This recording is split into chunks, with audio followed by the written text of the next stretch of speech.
That was awesome. I want on mute so we could just hear the front door shutting there. Hello to all you early risers who were tuning in just in time for a door shutting sound.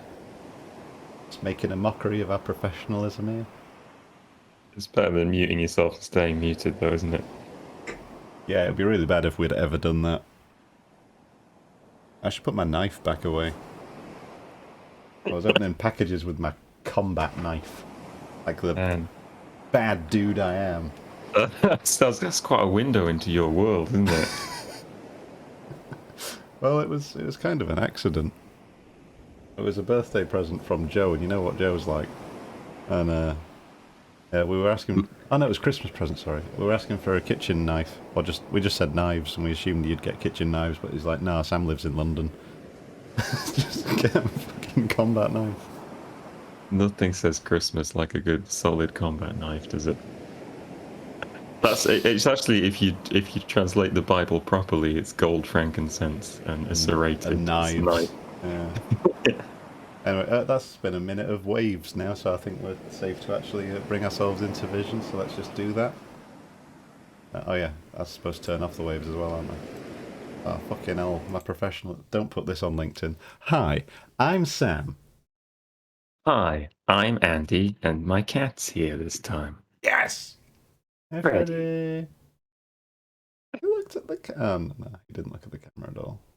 Oh, he's looking for what he should be interested in. Yeah, he doesn't get it. It's not for us. I think he's seen himself. Wait, I've got a full frame. No, I've not tested it. Emma, what are you doing in chat? You're walking to Marks and Spencer's. This is dangerous. This is dangerous. You're going to get robbed. We don't approve of this. Don't twitch and walk. Not the same as driving, is it? Anyway, hi. Imagine the confuser of the person who does steal that phone. I think they'd just give it back. Anyway, hi. Let's do the intro part again. Hi, I'm Sam, and that's Andy. And today we are going to read through and issue corrections and updates that are much needed in the historical work of genius known as Herman Melville's Moby Dick. You're welcome, everybody. The public service, we're doing this for free for now. We're still looking for Arts Council funding. Just feel really guilty applying for it because there's people who are actually doing stuff that are way more deserving than us. So we've not actually sent the forms yet. Yeah, we'll make that part of our pitch. Just be like, we feel really bad about this. Yeah. We're sorry this is taking up any of your time at all, but can we please have some money, because my job's really boring and I just want to fuck around instead, please. Yeah. And they'll be like, I get it. Yes. Those should be the boxes on the application form. What do you want to fuck around with, and why? So today we are doing chapter 10, which has a very funny name, doesn't it, Andy? Pretty funny. I think there's going to be a tally in chat for how many times we chuckle at it. Oh, I've already chuckled once and we've not even said it, Andy. That's a 1 on the tally. Can I get a 1 in the chat, please? I feel like such a bellend saying that. I'm going to put it in myself. Sorry to trouble your chat. You got to engage with chat. You do. It's part of the rules. I got an email from Twitch telling me to do that. Was it a complaint? It was a voice note from Jeff Bezos himself. And that the only substance of it was just engage with chat, and then it cuts off abruptly. I gotta go send more gross, sexy text messages. Have you read Jeff Bezos's sexts? No, why? I mean, even if I saw that headline, I wouldn't be like, oh. I don't know anything else about Jeff Bezos' personal life, but this sounds relevant to me. He sexts like one of those AIs that, the things that people pretend is like an AI that's written a story, but is actually just them writing like they think an AI would write. The one thing that really stuck out to me potentially saying that Jeff Bezos might allegedly be a serial killer is he was texting someone and he referred to her as a live girl. Oh, God. You can Google Jeff Bezos alive girl if you would like more context. But I promise I've not made this up. Well, anyway, when we're using his platform today. Yes, welcome. Thank you, Jeff. Thank you, everyone involved. It's a pleasure to be live here. girls. And a big shout out to all the alive girls out there. I don't have concussion today. This is just how I am now. So, before we get into it, I just wanted to drop a little theory on you, Andy. And I did prep you for this by saying that I'm nervous about this. Yeah, I prepped you by saying it's going to blow your mind a little bit, and you're probably going to not know how to react. And then I didn't tell you what it was.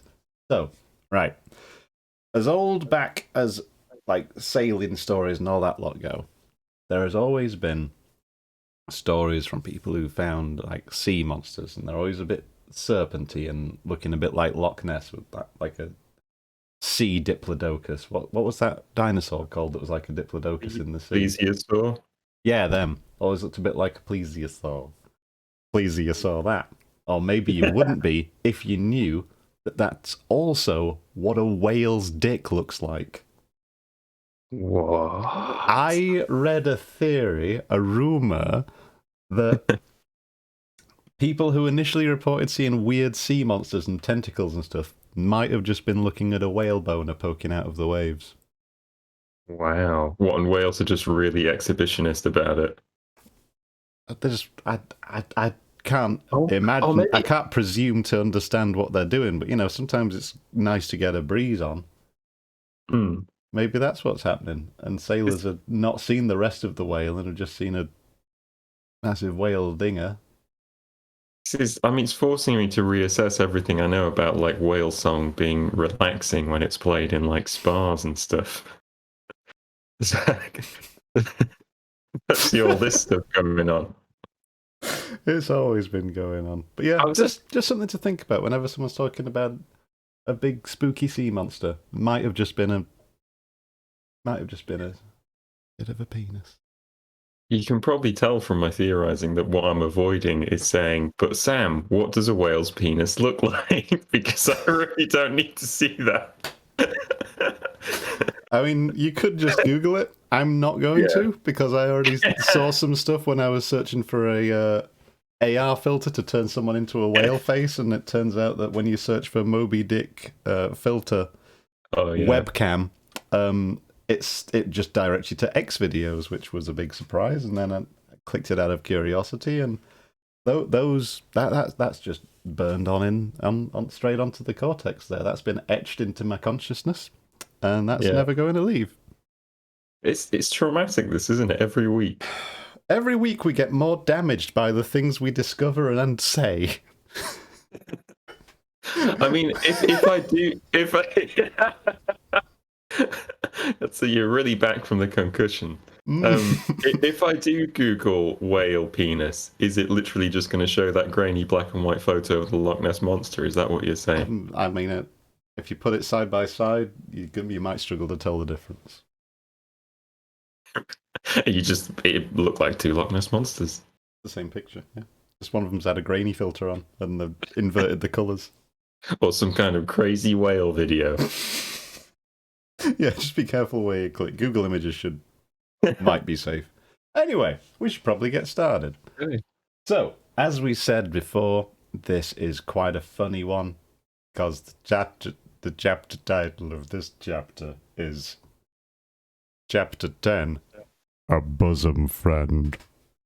Now, a lot of you might not know this, but bosom is actually an old-fashioned word for boobs. Possibly chest, I'm actually not sure. Yeah. And what's a bosom friend? A bosom friend is someone whose boobs you touch? Or someone that you give a lot of hugs to and you touch nipples. I don't. It's like a trust exercise. It might be. Better a bosom friend than a buxom friend. Is that how do you pronounce the word buxom? Is it buxom or is that also bosom? I mean, I would say it's buxom, but then when do you say it in day-to-day life? I don't think anybody has ever said that word in earnest outside of a fucking... I don't know, I think The Sun is probably like the only... Just tabloid papers, I think they're the only people to use it. All the Sun's headlines. Just every headline, something's buxom. Anyway, we should actually get on with this, shouldn't we? Yeah. That's enough to-in and fro-in and discussing whale dick and how to pronounce the word buxom. I mean, one other thought: if is it the opposite of being exhibitionist? If like it's visible outside of the ocean, are they hiding it from other whales? Well, while showing it off to sailors. Well, they're not thinking about the sailors. That's not their concern. I mean, they would know the boat's there. Like they'd be blocking out the light and all that. I don't know. It sounds like I really do need to Google this. Yeah, that's a separate investigation when we're not on Twitch. Maybe that could be part of our investigative podcast. Oh, the one where we confirm all the UFO sightings. Yeah, I actually went back through... Sorry, this is a tangent, but I went back through... you can use Google Books to go through 19th century newspaper reports. And I searched 19th century newspapers for references to airships. Because airships, as we know them, didn't really exist, but they were referred to as like mystery flying objects.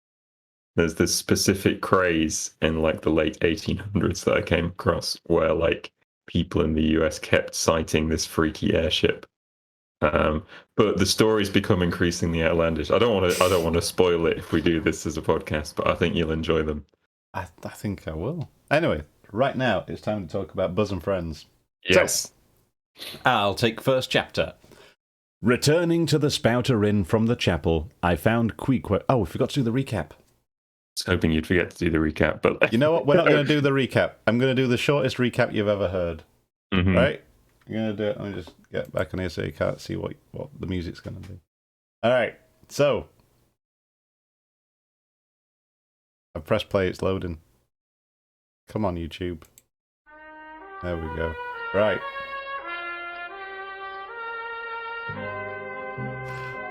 We join our friend Ishmael, who has decided he would like to become a whaler.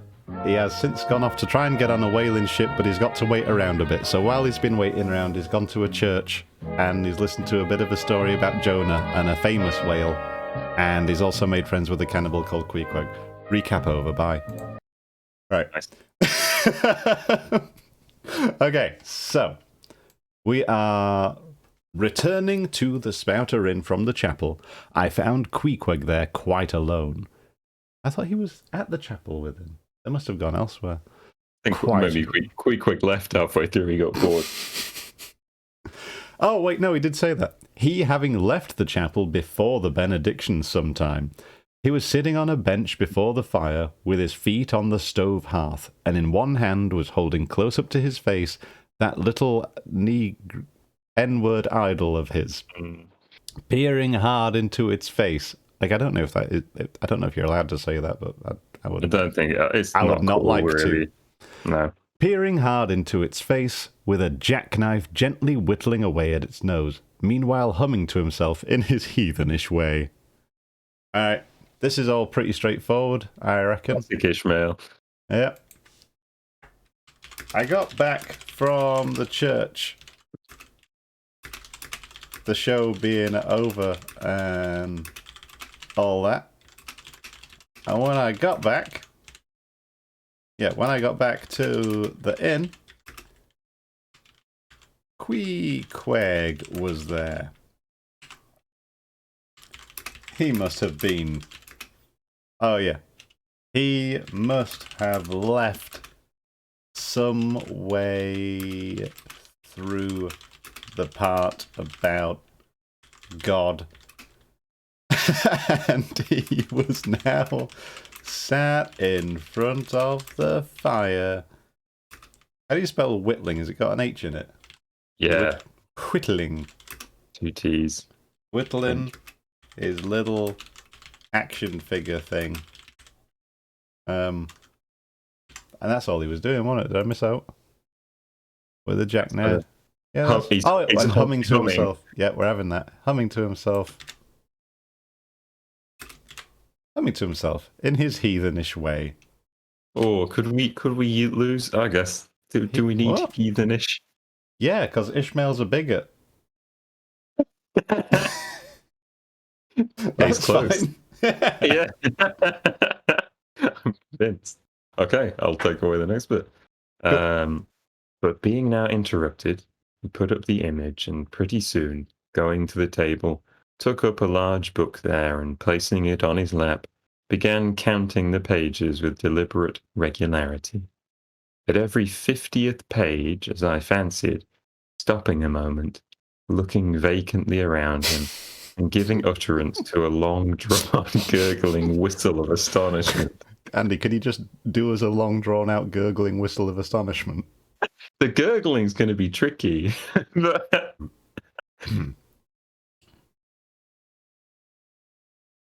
I'm not picking it up. It's not getting through. You've got to gurgle and whistle louder with more astonishment.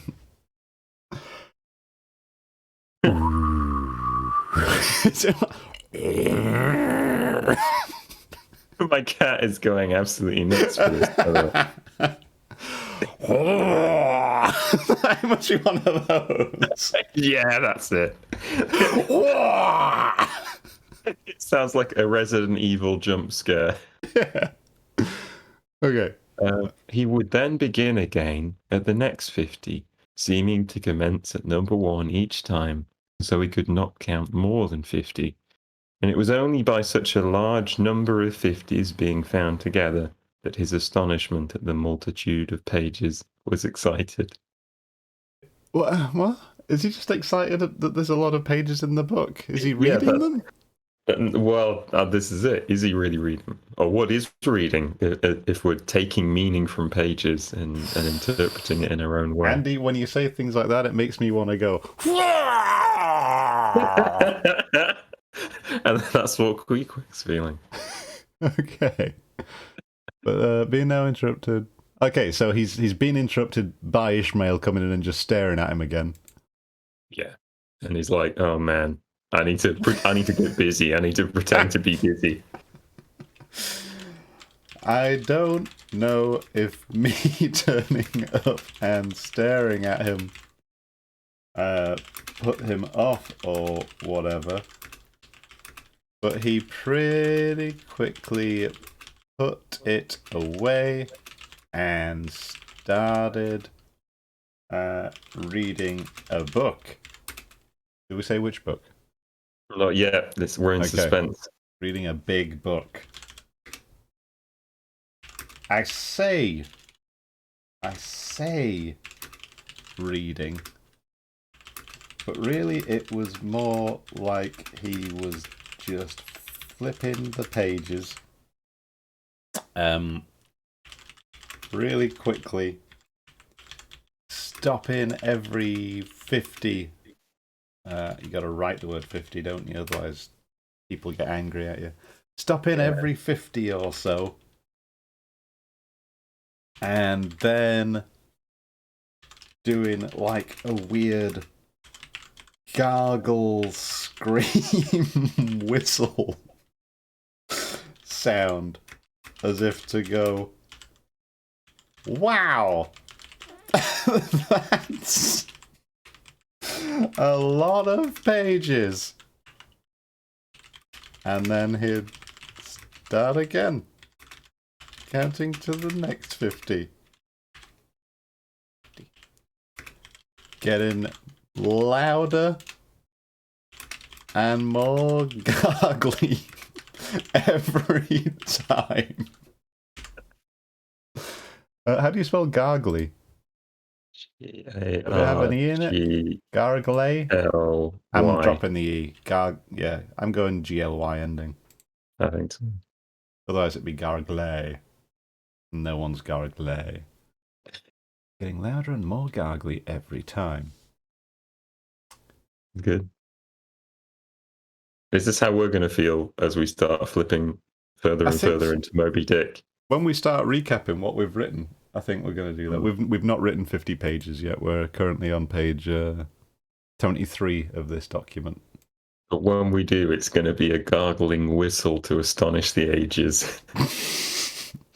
I'm not good enough at whistling. I'm great at gargling.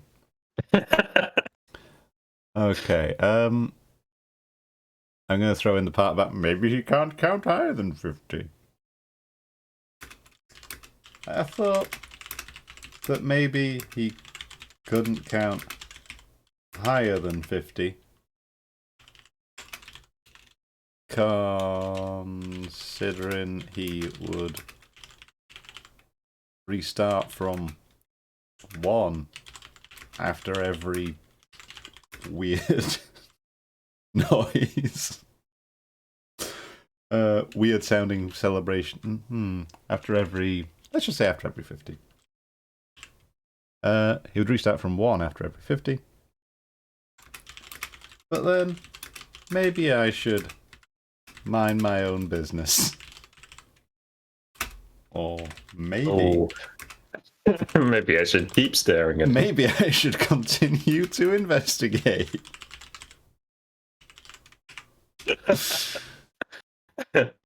This is definitely a pattern, isn't it? He just keeps looking at people.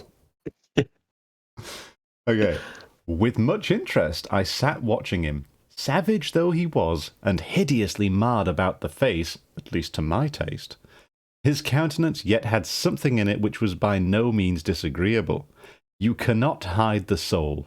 Through all his unearthly tattooings, I thought I saw the traces of a simple, honest heart, and in his large, deep eyes, fiery black and bold, there seemed tokens of a spirit that would dare 1,000 devils. And besides all this, there was a certain lofty bearing about the pagan, which even his uncouthness could not altogether maim. He looked like a man who had never cringed, and never had had a creditor. That's a good line. Whether it was, too, that his head being shaved, his forehead was drawn out in freer and brighter relief, and looked more expansive than it otherwise would.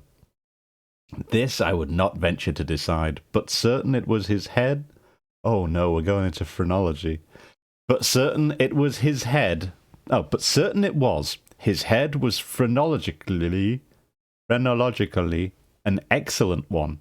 It may seem ridiculous, but it reminded me of General Washington's head, as seen in the popular busts of him. It had the same long, regularly graded retreating slope from above the brows, which were likewise very projecting, like 2 long promontories thickly wooded on top. Queequeg was George Washington, cannibalistically developed. Is there a way of getting a picture of George Washington on screen to get a sense of this? Yes. Just make sure I don't accidentally still have any fucking weird tabs open. He's such a George Washington's head. Aha, X videos. Okay, so give me this full frame, please. We're talking this. Oh, this website uses cookies. I'll allow it. This guy, but a cannibal. It's not how I imagine. Okay, so he's got no hair. I'm tempted to bring this into Paint, but I've just not got it set up. It's too much of a faff. We'll do this though. We will do this. We will correct this drawing of George Washington and turn him into a cannibal. It's been a while since we've been in art stream, and I think if anything's gonna make that happen, I guess it would be this. I think I could definitely do that. Okay. What I do like with this is that this is like Melville being like, okay, I need to condition an American readership's response to like this guy. Character. Yes, it's like, what's the best way I can get American readers to be like, you know what, I love this guy. Okay, he looks a bit like George Washington. Okay, so let's cut the mustard. Let's get right down to it. Yeah. So I got closer, stared harder. Queequeg was definitely the kind of guy who was easy to stare at.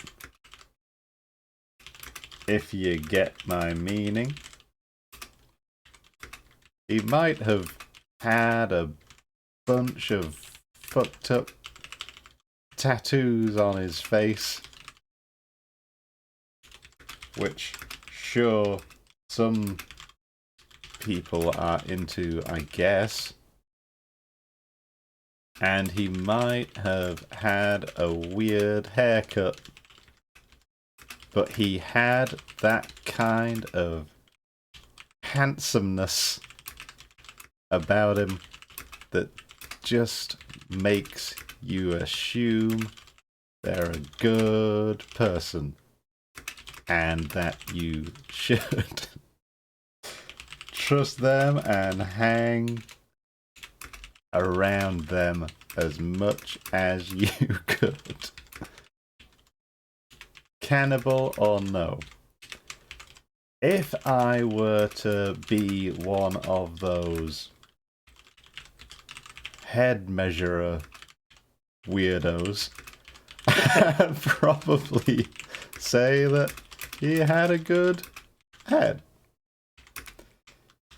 His head reminded me of a kind of fucked up alternate dimension version of George Washington. Same bone structure, different hairdo and skin tone. And then I was just going to lift those two parts. Oh, I also want this line about he looked like a man who had never cringed and never had a creditor. That's just going in there. Yeah, that's going after the part about you just want to hang around with him as much as you can. Cannibal or no, he looked like a man who had never cringed and had never had a creditor. Looked like George Washington. Then we'll lift that other line. Queequeg was George Washington, cannibalistically developed. Awesome. To put it succinct. That probably should be succinctly, but this is how Ishmael talks now. Like it. Yeah. All right. Perfect. Okay. All right, this one's... Oh, you got a fucking beefter of a paragraph there. It's a chunky one. We can stop halfway through. That's okay. I mean, we're already making pretty good progress. That's true. Whilst I was thus closely scanning him, half pretending meanwhile to be looking out at the storm from the casement, he never heeded my presence, never troubled himself with so much as a single glance, but appeared wholly occupied with counting the pages of the marvellous book. Considering how sociably we had been sleeping together the previous night, and especially considering the affectionate arm I had found thrown over me upon waking in the morning, I thought this indifference of his very strange. But, apologies for the outdated language, savages are strange beings at times. You do not know exactly how to take them. At first they are overawing. Their calm self-collectedness of simplicity seems a Socratic wisdom. I had noticed also that Queequeg never consorted at all, or but very little, with the other seamen in the inn. He made no advances whatever, appeared to have no desire to enlarge his circle of acquaintances. All this struck me as mighty singular, yet, upon second thoughts, there was something almost sublime in it. Here was a man some 20,000 miles from home, by the way of Cape Horn, that is, which was the only way he could get there. Thrown here was a man thrown among people as strange as him, as though he were in the planet Jupiter, and yet he seemed entirely at his ease, preserving the utmost serenity, content with his own companionship, always equal to himself. Surely this was a touch of fine philosophy, though no doubt he had never heard there was such a thing at all. But perhaps, to be true philosophers, we mortals should not be conscious of so living or so striving. So soon as I hear that such or such a man gives himself out for a philosopher, I conclude that, like the dyspeptic old woman, he must have broken his digester. What? All right, there's a a lot going on. Yeah. But basically, he just keeps looking at him, thinking about how smart and clever and handsome he is. Yeah. So, I think I'm just going to write that. Sounds good We're to me. here to cut down on page length. I sat there for a good few minutes more, at least, having a really good think. And I want to say a think and an appreciation for how handsome he was. Does that work? Having a good think. Appreciation session. It needs to be the other word. It's a doing word. I need a doing word. How to make that doing? It's more like he's lost in appreciation, isn't it? Or he's, I'm just going to say think. Yeah. Think good. on and appreciation. Yes, Monad. Thank you. Really good think on and appreciation. Yes, good timing. For just how lovely and handsome and smart he was. Other people might think that cannibals are all weird and dangerous. But I just thought he was lovely. Right. I think we've got that. Do you like the bits where he's kind of like is picking he's got a bone to pick with philosophers? Perhaps to be truthful. So he's like, Queequeg's really chill about being in a strange place with all these weird sailors. It's a bit like a philosopher, except Ishmael isn't a huge fan of these people who say that they're philosophers, and that in his opinion, he thinks they're a bit cracked. Okay, yeah, we can work with that, because we also need the line about how Queequeg is like not engaging with him at all. Yeah, that he's just staring at him while pretending to look at the storm. Queequeg, for his part, didn't seem to acknowledge me or the fact that I was so blatantly staring at him.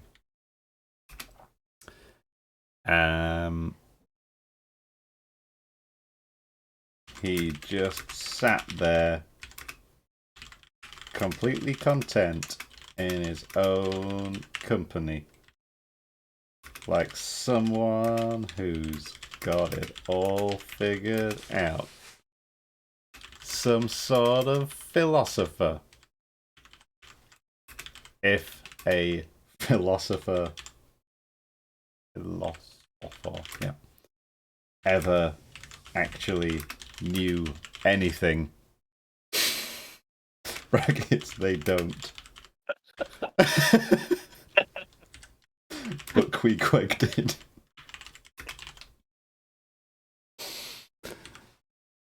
Yeah, I think that works. That's perfect. Okay, what's the part about the dyspeptic old woman? Broken his digester. I cannot place this. I think, because I mean, the tone of it is that this is a punchline. The only thing I can think is that he's using digester to mean like a thing that you put things in to react in, almost like a cauldron or whatever. Wait, what's dyspeptic? Dyspeptic is like somebody who has problems with digestion, I believe.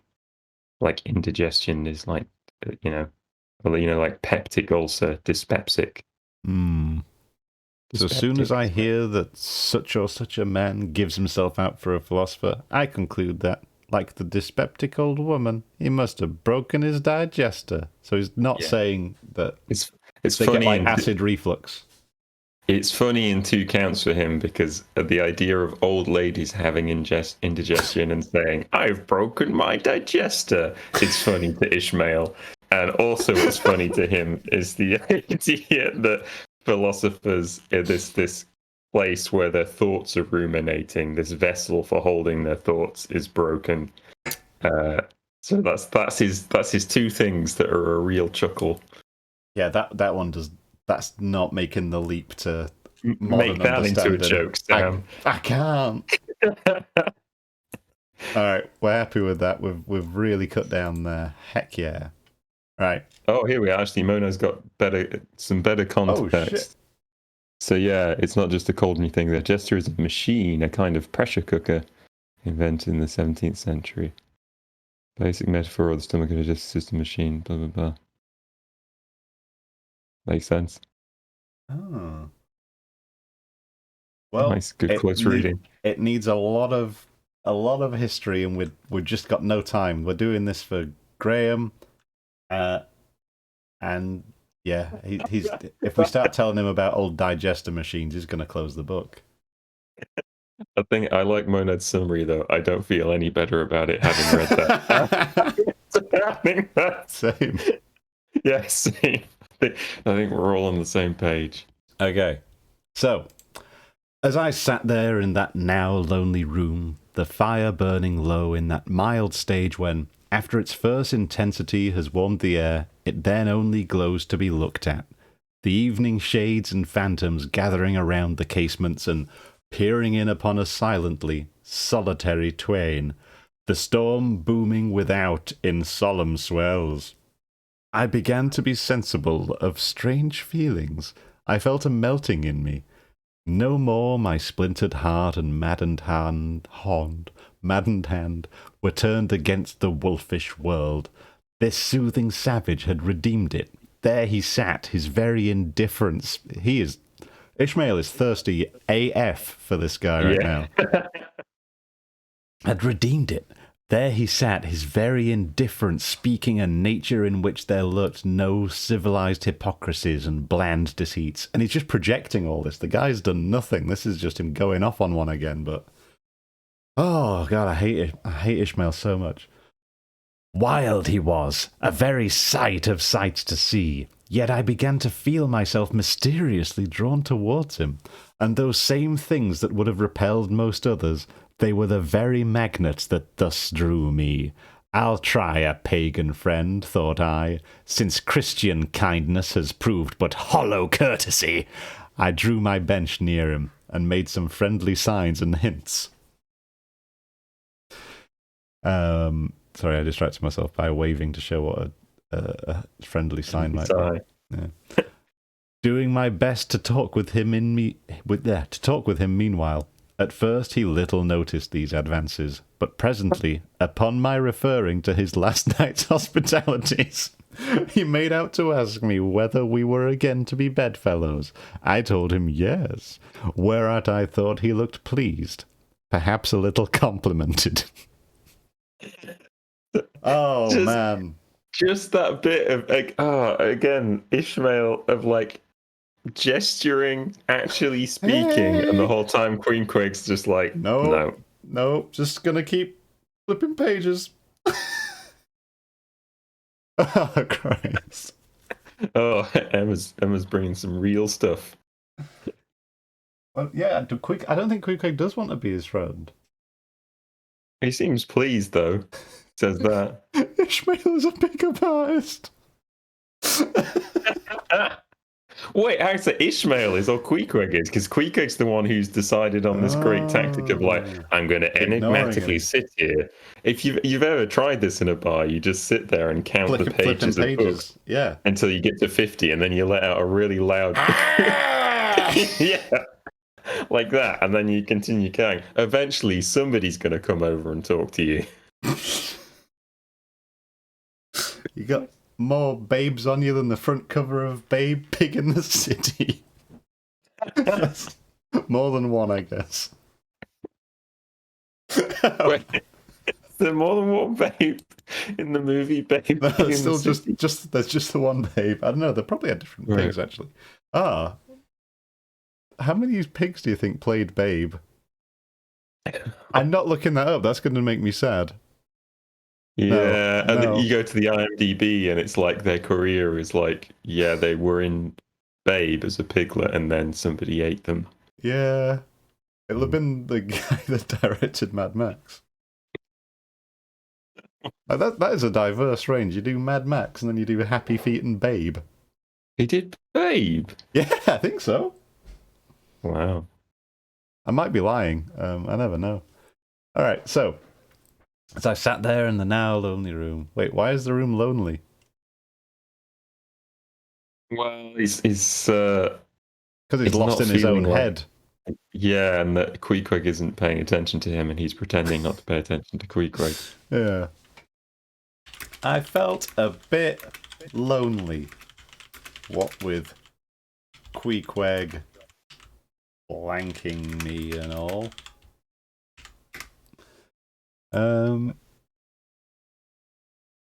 He was just so cool. He didn't need anyone to be his friend or to chat to or whatever. He was just super chill. No, we can't say super chill in fucking Moby Dick. He was just so serene and perfect and mysterious.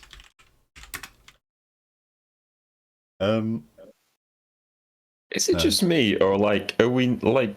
This sounds pretty extreme. Where he's like, "No more, my splintered heart and maddened hand were turned against the wolfish world." Like, I got the bit where he wanted to knock people's hats off in the first chapter. Since then, I don't feel like we've had that many callbacks to the fact that he hates everybody. Yeah. Oh yeah, let's do that. This was interesting. You may remember. Yeah. You may remember back in an earlier chapter, I mentioned that sometimes I like to go totally bananas. And I was going to say hog wild, but I think that's just because Babe's in my head. and fuck people up by knocking off their hats and then trying to kill myself. But you know, looking at Queequeg for at least half an hour from about 4 inches away from his face, I began to realize that I don't feel quite so crazy anymore. Not in a world with Queequeg in it. I needed more from him. I started waving, talking, clapping my hands, and eventually just sat really close to him. And all the while, he just kept on flipping pages, trying to avoid eye contact. Yes. And then we got the part about, hey, we'd sleep in the... Oh yeah, I was chatting away, and he was not chatting at all. So I thought I'd get a rise out of him by loudly recalling the story about how he... Oh, a boot. The story about how he was cuddling me last night. Loud enough for all the sailors around to hear about it. He looked at me Are we sharing a bed again tonight? His expression was unreadable under all the tattoos. I said, yes. Does he say yes or does he say something else? Yeah, he says that. I said yes. I told him yes, where I thought he looked pleased, perhaps a little complimented. I said yes and winked. He looked like he might have been pleased about this. Maybe even complimented. But you know, hard to tell with all the tattoos. Okay. Okay. Oh, no, he's getting involved in his hobby. Yeah, or mansplaining. It's hard to tell with this. We then turned over the book together, and I endeavoured to explain to him the purpose of the printing and the meaning of the few pictures that were in it. Thus I soon engaged his interest, and from that we went to jabbering the best we could about the various outer sights to be seen in this famous town. Soon I proposed a social smoke, and producing his pouch and tomahawk, he quietly offered me a puff. And then we sat exchanging puffs from that wild pipe of his, and keeping it regularly passing between us.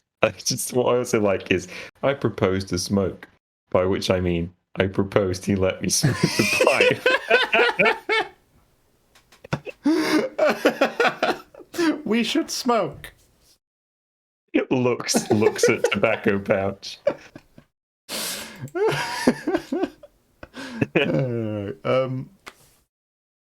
I started turning the pages with him.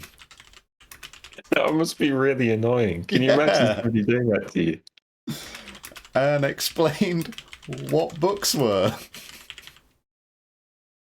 And what writing was. And how the pictures in them were actually not real. And just drawings that someone had done.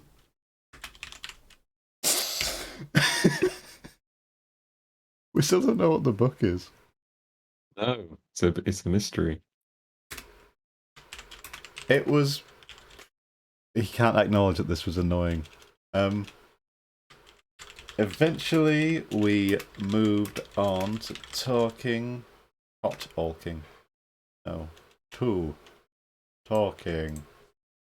about the sights around town and the cool stuff we had both seen.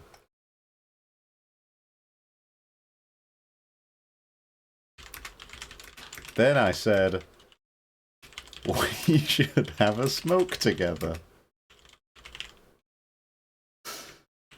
And stared at his pipe and tobacco pouch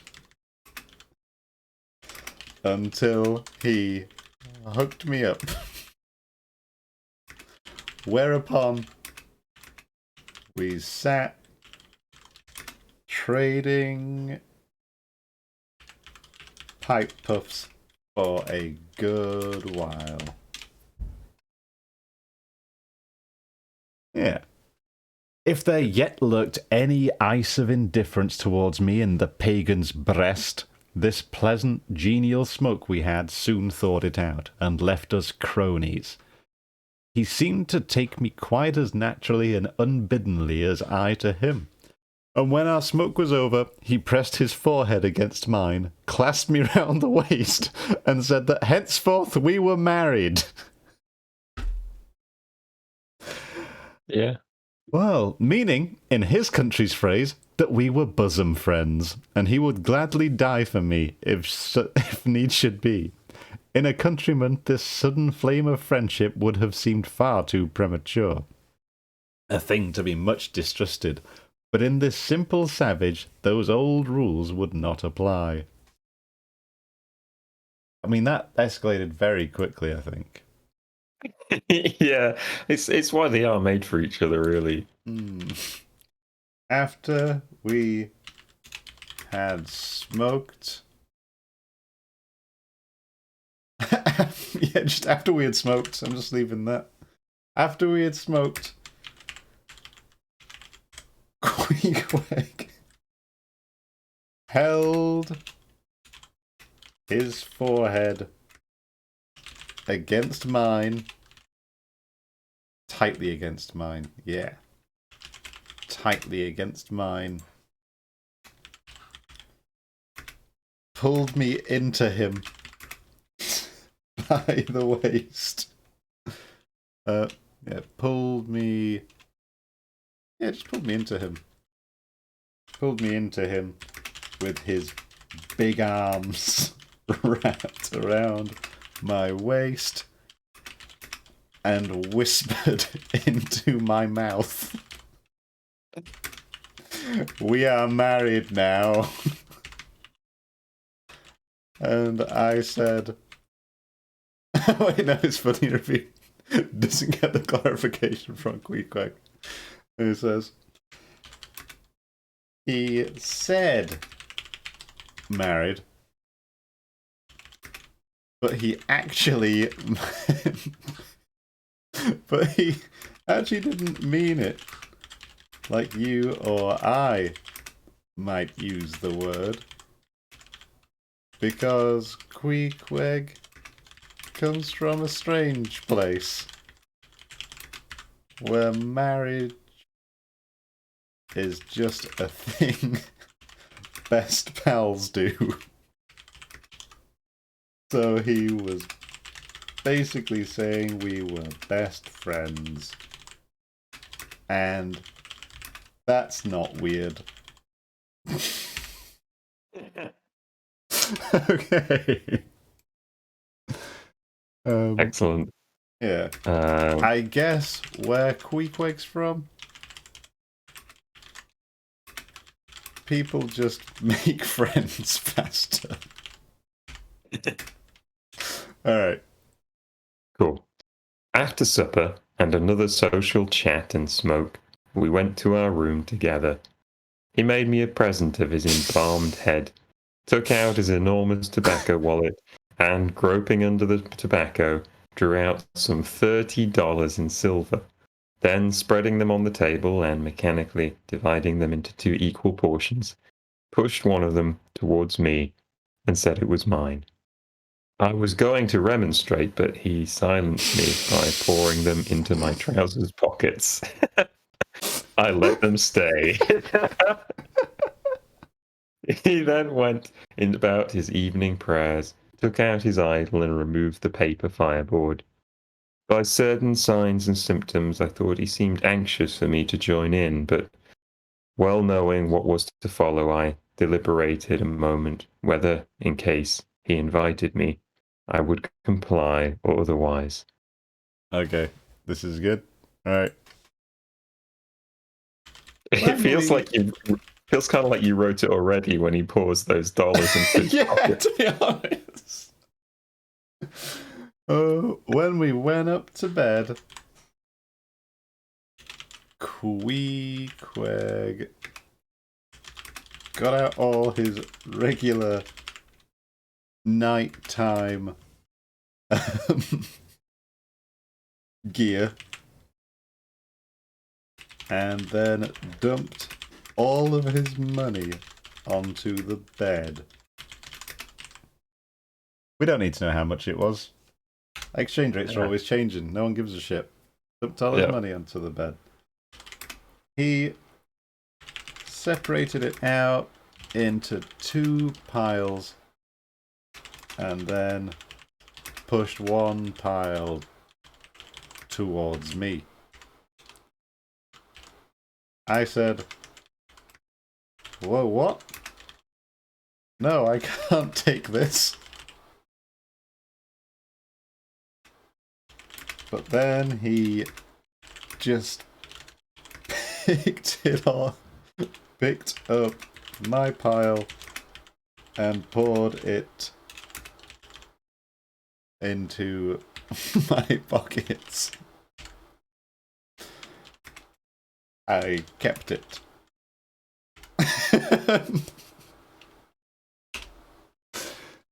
Put it into my pockets. I decided I would keep it. That's better. I decided I would keep it.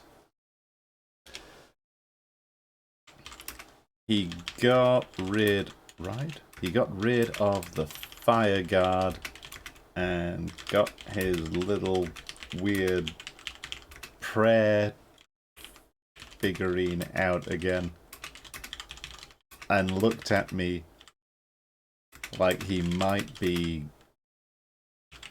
planning to ask me to join in whatever weird bullshit he was looking to enact with it. I considered my options. Right. I was a good Christian, born and bred in the bosom of the infallible Presbyterian Church. How then could I unite with this wild idolater in worshipping his piece of wood? But what is worship, thought I? Do you suppose now, Ishmael, that the magnanimous God of heaven and earth, pagans and all included, can possibly be jealous of an insignificant bit of black wood? Impossible! But what is worship? To do the will of God, that is worship. And what is the will of God? To do my fellow man what I would have my fellow man do to me. That is the will of God. Now, Queequeg is my fellow man, and what I do wish is that this Queequeg... And what do I wish that this Queequeg would do to me? Why, unite with me in my particular Presbyterian form of worship. Consequently, I must then unite with him in his. Ergo, I must turn idolater. So I kindled the shavings, helped prop up the innocent little idol, and offered him a burnt biscuit with Queequeg. Salamed? Yeah, it must be. Salamed before him twice or thrice, kissed his nose, and that done, we undressed and went to bed, at peace with our own consciences and all the world. But we did not go to sleep without some little chat. That's a lot of good, that's a good logic path he's had. Yeah, yeah. I kind of... He has his moments. Yeah. Do you just want to use this? Because it's pretty straightforward, I kind of do, once he gets to the, what is worship? Yeah. Let's take it from here. We'll change some of the words so that they're less weird, like idolater. I know what an idolater is because I've played like Warhammer and stuff. But I don't think how a lot everybody of people knows. This bit's all good. Yeah, let's have all that. And then we'll just tweak it. These are my old options. Right. I was a good Does Christian have a capital C? I'm going to put a capital C. Makes it sound I think he capitalizes it. Yeah. I was a good Christian. Very religious upbringing. Presbyterian. If that means anything to you. So, being a good Christian, how then could I unite with yeah, let's stick in wild idolater. I think it's fine. Because it's literally worshipping a little idol and worshipping his piece of wood. But what is worship? I thought. Tedious. So tedious. Do you suppose now, Ishmael, that the magnificent God of heaven and earth, pagans and all included, could possibly just Blackwood? Impossible. But what is worship? To do the will of God. That's worship, and the will of God. Yeah, no, that's good. We undressed and went to bed. At peace with all that. Yep. But we still had time for a good chat. Good chat and stuff. We were feeling good. Having a little sleepover. Yeah. How it is, I know not, but there is no place like a bed for confidential disclosures between friends. Man and wife, they say, they're open the very bottom of their souls to each other. And some old couples will lie and chat over old times till nearly morning. Thus then, in our heart's honeymoon, lay I and Queequeg, a cosy, loving pair. Okay, I mean, I could just take that again. I was just going to say again, do we need to change that? It's pretty nice. Yeah, I think that works. I'm going to tweak it a tiny bit. How it is that I know not. Okay, we can clean this up.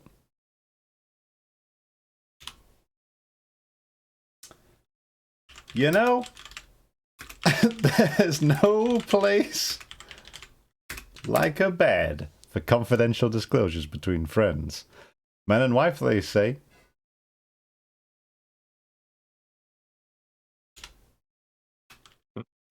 They do loads of chatting in bed. And some old couples often lie and chat over old times till nearly morning.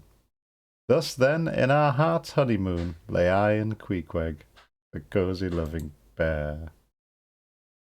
Yeah, I think that works. Nice. A cosy loving pair. Surprisingly wholesome chapter. Best buddies. Okay, and I'm going to change the chapter of bosom friends to best friends. Yeah, because you don't want to confuse anybody. No, they're going to assume that someone's going to turn up with big boobs. And then they'll be really disappointed when they get to the end. Yeah. Okay, so let's do this all. Read through the chapter. Okay, we're going to take it in turns for the paragraphs. Yeah, I think so. So you start, and then we'll go from there. Cool. Chapter 10, Best Friends. I got back from the church, the show being over and all that, and when I got back to the inn, Queequeg was there. He must have left some way through the part about God. And he was now sat in front of the fire, whittling his little action figure thing, humming to himself in his heathenish way. Now, I don't know if me turning up and staring at him put him off or whatever, but he pretty quickly put it away and started reading a big book. I say reading, but really it was more like he was just flipping the pages really quickly, stopping every 50 or so and then doing like a weird gargle scream whistle sound as if to go, wow, that's a lot of pages! And then he'd start again, counting to the next 50, getting louder and more gargly every time. I thought that maybe he couldn't count higher than 50, considering how he would restart from 1 after every 50, but then I thought maybe I should mind my own business. Or maybe I should continue to investigate. We get a gargly whistle sound. Yes. Oh, maybe it's that. Like a crazed mannequin. I got closer, stared harder. Queequeg was definitely the kind of guy who was easy to stare at, if you get my meaning. He might have had a bunch of fucked up tattoos on his face, which, sure, some people are into, I guess. And he might have had a weird haircut, but he had that kind of handsomeness about him that just makes you assume they're a good person and that you should trust them and hang around with them as much as you could, cannibal or no. He looked like a man who had never cringed and never had had a creditor. If I were to be one of those head measurer weirdos, I'd probably say that he had a good head. His head reminded me of a kind of fucked up alternate dimension version of George Washington. Same bone structure, different hairdo and skin tone. To put it succinct, Queequeg was George Washington cannibalistically developed.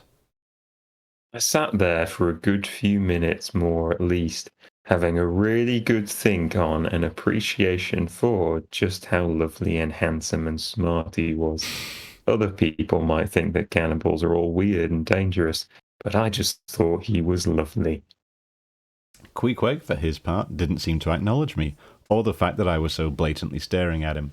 He just sat there, completely content in his own company, like someone who's got it all figured out, like some sort of philosopher.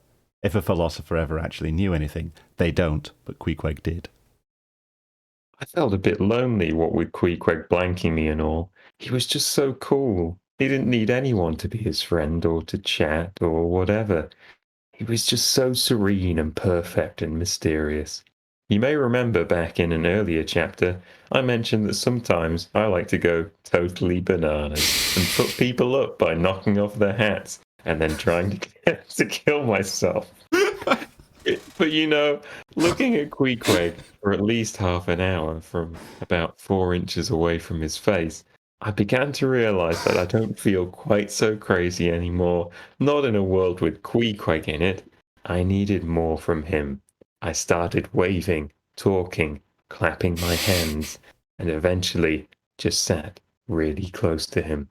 And all the while, he just kept on flipping pages, trying to avoid eye contact. I was chatting away, and he was not chatting at all, so I thought I'd get a rise out of him by loudly recalling the story about how he was cuddling me last night, loud enough for all the sailors around to hear about it. He looked at me. Are we sharing a bed again tonight? His expression was unreadable under all the tattoos. I said, yes, and winked. He looked like he might have been pleased about this, maybe even complimented. But hard to tell with all the tattoos. I started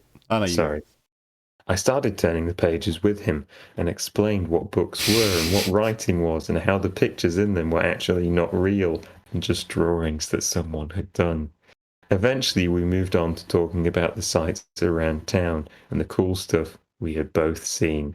Then he said, we should have a smoke. Then I said we should have a smoke together and stared at his pipe and tobacco pouch until he hooked me up, whereupon we sat trading pipe puffs for a good while.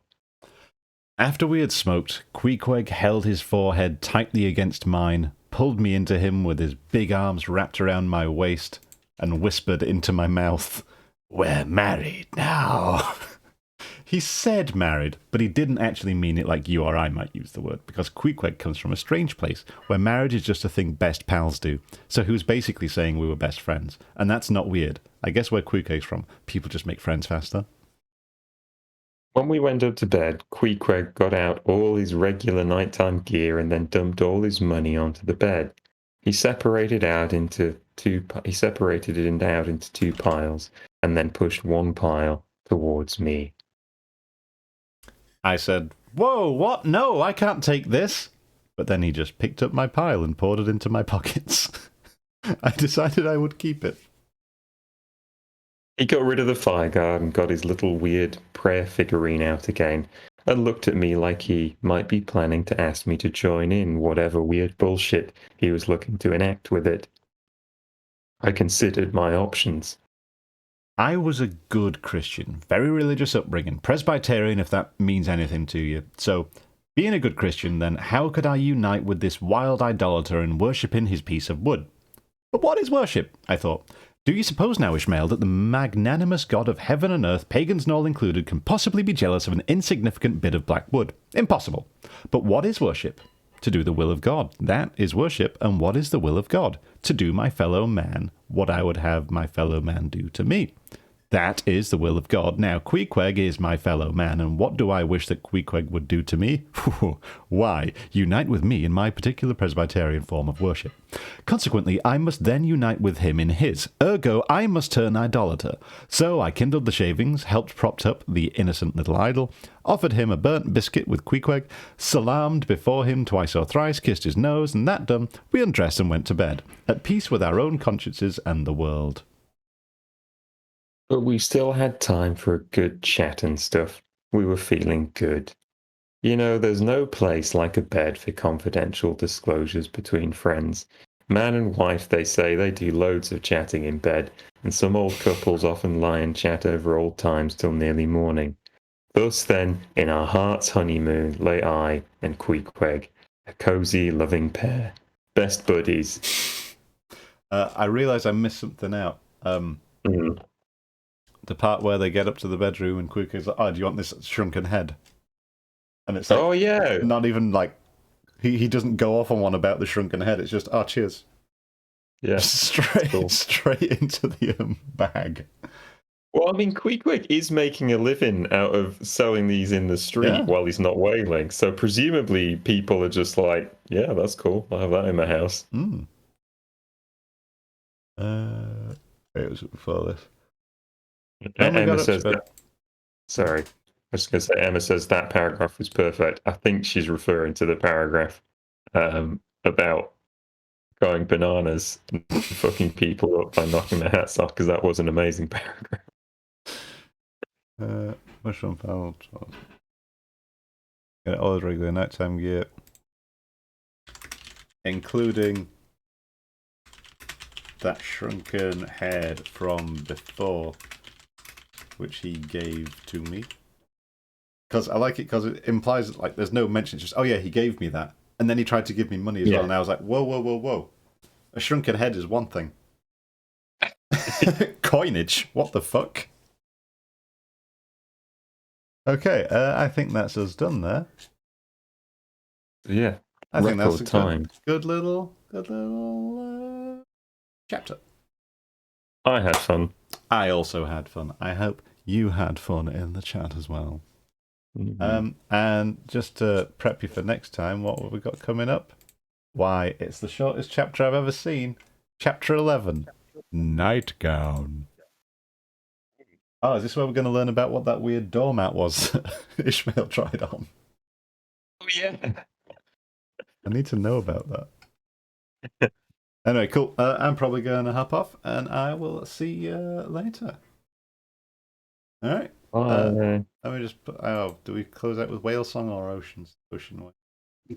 I think you've ruined Whale Song for me now, but I have actually. Yeah, we'll never talk about whales again. Let's close out with Coronation Street. See you later. Bye.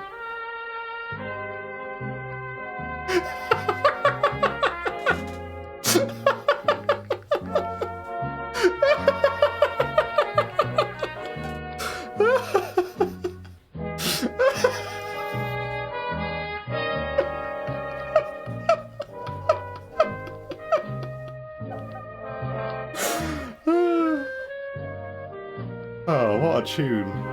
Alright, I'm going to stop the stream now. Bye.